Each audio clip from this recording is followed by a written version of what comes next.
Hey, Devin Rose, Lionheart Catholic, wanted to come to you with this video. You might have seen it. Kenneth Copeland, he's a popular Protestant preacher, did a, what would you call it? He did a service where he was casting out COVID-19, invoking God's, power against it. And you can find the original video, Judgment is Executed on COVID-19 by Kenneth Copeland. And this is where he does this kind of prayer service. And then there have been several remixes, kind of satire remixes that does sort of musical tribute to him. And the children of Israel this song. And it's kind of funny because, what's he doing, right? He's calling it out, and he's got his men with him who are kind of saying amen. He's calling for a heat wave to knock it down and all this.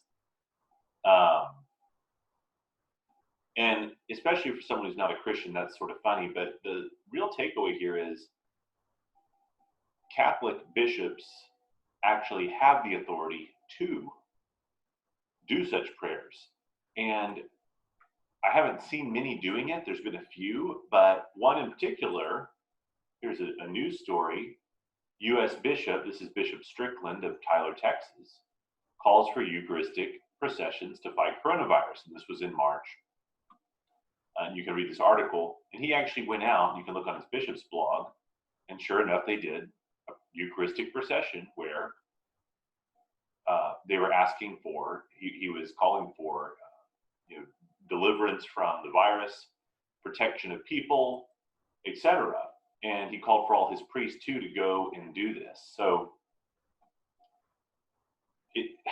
this doesn't have to be like this big, dramatic, exciting thing, kind of like Kenneth Copeland did here, right? This is kind of a lot of theatrics, and does this do anything? I don't know. I mean, God can listen to him as well, but the Catholic bishop actually has the authority to really sort of bind and loose, right?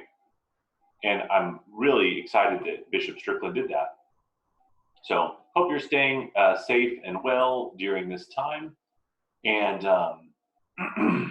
remember, Lionheart Catholics, we transform the world by becoming saints. If you're interested in that, I have a book I can ship to you for just the cost of shipping and handling. And you will learn how to become a saint in these dark times. God bless.